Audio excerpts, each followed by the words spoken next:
નમસ્કાર મિત્રો, વાર્તાનો સમય ચેનલમાં આપનું હાર્દિક સ્વાગત છે અને હું છું ઉમિયાશંકર તેરૈયા। ફરી એક વખત આજે એક નવી વાર્તા લઈને આપની સમક્ષ આવ્યો છું। વાર્તાનું નામ છે ખેડૂતની ચતુરાઈ અને બુદ્ધિશાળી મજૂર। તો ચાલો વાર્તા શરૂ કરીએ। એક નાનું એવું ગામ હતું। ગામની અંદર એક ખેડૂત રહે। હવે ખેડૂતની અંદર ખેડૂત પાસે ખૂબ બધી જમીન જાયદાદ અને ઢોર ઢાંખર ને કુદરતે આપેલું દુજાણું ને બધું ઘણું ખરું અને વાડીએ ખેત મજૂરો ઘણા બધા કામ કરે અને એક નાનું રજવાડું જોઈ લ્યો આવા સદ્ધર ખેડૂત।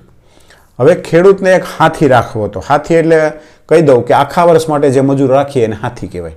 પણ એણે કીધું, બધાને કીધું કે ભાઈ મારે એક હાથી રાખવો છે, કોઈ યોગ્ય યુવાન હોય તો કહેજો, જેથી કરીને મારી શરતો મુજબ રાખવો છે।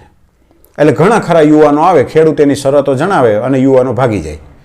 હવે આજુબાજુના બધા પરંગણામાં ખ્યાલ આવી ગયો, આજુબાજુના ગામમાં બધે ખ્યાલ આવી ગયો કે શું કહેવાય કે ખેડૂતે જે છે એ હાથી ટકતો નથી, ભાગી જાય છે। હવે બાજુના ગામમાં એક યુવાન રહે, આમ તો શું કહેવાય એને મજૂરીની જરૂરિયાત નહીં, એના પોતાના માટે રડી ખાઈ એટલી જમીન એની પાસે હતી, હાથી રહેવાની કંઈ જરૂરિયાત નહીં। પણ એને એવી સડ થઈ કે આ ખેડૂત એવું તો શું શરતો મૂકે છે કે કોઈ હાથી ટકતા નથી, હવે ચાલો હું જાઉં। એણે જઈને ખેડૂતને વાત કરી કે મારે તમારે ત્યાં હાથી રહેવું છે। એટલે ખેડૂત કે કંઈ વાંધો નહીં, આવી જાઓ બાપા, હાથી તો જોઈએ જ છે મારે। તો કંઈ શું તમારી શરતો છે? શરતો આજ નહીં, કાલ કહીશ બાપા, જાઓ વાડીએ જાઓ। એટલે પેલો યુવાન તો વાડીએ ગયો, એને બધી ખેતીવાડીથી મજૂરોથી ઢોર ઢાંખરથી પરિચિત કરાવ્યા કે આ આપણા ઢોર છે, આ છે તે આપણી વાડી છે। પછી બીજે દિવસે સાંજે હાથીને ખેડૂતે કીધું, જો કાલ સવારે જઈને તારે હળ જોડવાનું છે, હળ હાંકવાનું છે। હાન થાય ત્યારે કેટલું હળ હાંકવાનું ખ્યાલ છે? કે પેલો કે કેટલું? તો કે આપણે જો આ કૂતરી છે ને, કૂતરી કાલ ખેતર માટે મારતી છે, એટલે કૂતરી જેટલામાં ફળે ને એટલું હળ હાંકી નાખજે, બરાબર? પેલો તો વિચારમાં પડી ગયો, કૂતરી તો ક્યાં ક્યાં ફરે યાર, કેટલું ફરે, કોઈ એટલું હાલે? પણ કે બોલ્યો નહીં, વિચારવા માંડ્યો, આખી રાત વિચાર્યું। પછી સવારે એને મગજમાં ઝબકારો થયો, વાડીએ ગયો, કૂતરીને રોટલો આપ્યો, માથે હાથ ફેરવો, એક લાકડીનો ધોકો લઈને પગ ઉપર માર્યો, કૂતરીને પગ ભાંગી નાખ્યા।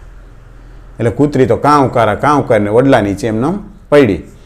હવે બપોર થયા, હાથી તો વડલા હેઠે આરામ કરે છે। વાડીએ ભાત આવ્યું, ભાત એટલે આજના સમયનું ટિફિન। વાડીએ ભાત આવ્યું, પેલા શેઠાણીએ તો જોયું, ખેડૂતના ઘરના હતા, એણે તો જોયું કે કૂતરી તો વડલા નીચે સૂતી કણસે છે, કારણ કે કૂતરીના તો પગ ભાંગી નાખ્યા હતા।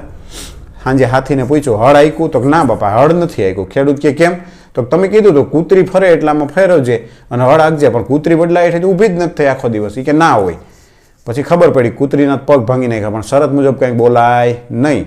એટલે ખેડૂત હોશિયાર હતો, એણે કીધું કાંઈ વાંધો નહીં, બીજું શું, કૂતરીને સારવાર કરાવી અને એ કર્યું। બીજે દિવસે એને ભાત જ્યાં ગયું ત્યાં તો જમવા બેઠો એટલે શેઠાણીએ કીધું કે આજની ખેડૂતની શરત એવી છે કે રોટલા ગમે એટલા ખાવાના, પેટ ભરીને ખાવાનું, પરંતુ રોટલાની કોર ભાંગવી જોઈએ નહીં। હવે વિચાર કરો, રોટલાની કોર ન ભાંગે તો રોટલો કેમ ભાંગવો, તો ખાવું કેમ? પણ હાથી બહુ હોશિયાર હતો, એણે શું કર્યું, એક દાંતેડું લીધું, દાંતેડું લઈ અને રોટલાની કોર ફરતી છે ને કોરવી લીધી અંદરથી। ઘણી બહેનો રોટલા કરતાં ને છાલિયું લઈને ગોળ બનાવે એમ ફરતું કોર કાઢી નાખી। એટલે એ કાઢી નાખી અને ખાધું। શેઠાણી કાંઈ બોલાય તો નહીં કે આટલો બગાડ કેમ કરસ કે આમ તેમ। એણે તો 3ને બદલે 5 રોટલા જોયા, 2 રોટલા કોરમાં કાઢી નાખ્યા। એ પેટ ભરાઈને ખાઈ લીધું। ખેડૂતે એની ઘરવાળીને પૂછ્યું, હાથીએ ખાધું? તો કે આ ખાધું, પણ આવો બગાડ કર્યો કે કાંઈ વાંધો નહીં। ખેડૂત બહુ હોશિયાર હતો, ચતુર હતો, એણે કીધું કાંઈ વાંધો નહીં, બુદ્ધિ તો છે આનામાં। પછી ત્રીજે દિવસે પાછું ભાત ગયું એટલે જમવા બેઠો એટલે કે આજે એક શરત છે કે ભાઈ આ રોજ નવી શરત શું કે શરત એટલી છે કે તારે છાશ જેટલી પીવી ને એટલી પીવાની, પણ આ દોણીનો કાંઠો બગડવો જોઈએ નહીં। હવે માટીની સરસ મજાની દોણીમાં છાશ ભરી આવ્યા, હવે કાંઠો ન બગડે દોણીમાંથી છાશ કેમ બહાર કાઢવી? એટલે પેલો વિચાર કર્યો, એટલે એણે તો પેલા 2-3 રોટલા કોર કાઢી ખાઈ લીધું અને પછી દોણી લઈ અને જે એમાં માર્યું, દાંતરડાની અણી મારી, એટલે ત્યાં માટીની દોણીમાં તીની પડી ગઈ, ઘટ છાશ પી ગયો। પેલી શેઠાણી સ્ત્રી સ્વભાવ રહ્યો ને, નુકસાની ન સહન કરી શકે, કંઈક થવા માંડ્યું કે આ રોજ એક દોણી, આ 2 રોટલા બગડે છે।